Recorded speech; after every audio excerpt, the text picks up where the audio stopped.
কালসপুরে। কিরে এত জোরে জোরে চিল্লাচ্ছিস কেন? আমার ভাইকে একটা কাল নাগিনী তার বশে করে নিয়েছে। আমার ভাই তার কথা ছাড়া আর কারোর কথা শুনে না। আমার ভাইকে এখন বাঁচান। বলিস কিরে 2025 সালে এসে নাগিন? বাবা এবার হবে খেলা। আমরা তো ভাবছিলাম এই ব্যবসা বাদ দিয়ে মুসির কাজ করব, তুই আমাদের ব্যবসা রানিং করে দিয়েছিস। বল এর জন্য তুই আমাদের কত টাকা দিবি? না, যত টাকা লাগে আমি তত টাকাই দিব। প্লিজ আমার কাল নাগিনের হাত থেকে আমার ভাইকে বাঁচান। প্লিজ বাবা, প্লিজ। তুই চিন্তাই করিস না বৎস, তুই যেহেতু কাল বাবার কাছে এসেছিস অবশ্যই ভালো ফল পাবি।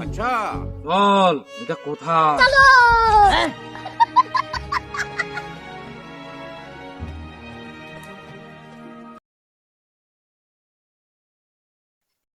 দাঁড়া, আমি এখানেই নাগিনের গন্ধ পাচ্ছি। আসাদ মালটা এখানেই আছে। আয় আয়, ওকে বের করছি, আয়। ইরিং বিরিং সিরিং সা। এই বিনটা বাজা। এই সুরটা না, অন্য সুরটা বাজা।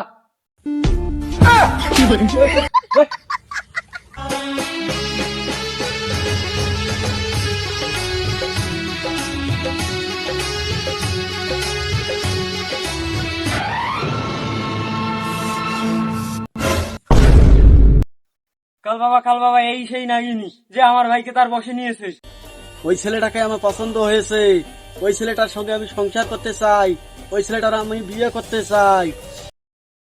মূর্খ, একজন নাগিন আর একজন মানুষের কখনো মিলন হতে পারে না।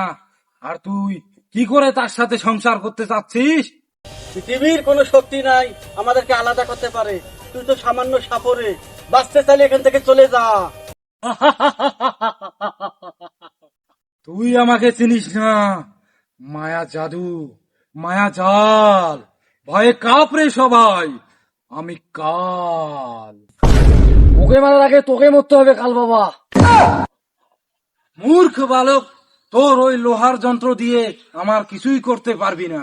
আমি 65 বছর বয়সে 101 বছর সাধনা করেছি। তোর ওই লোহার যন্ত্র দিয়ে আমার একটা চুলও বাঁকা করতে পারবি না। खत्म, bye bye, tata, good bye.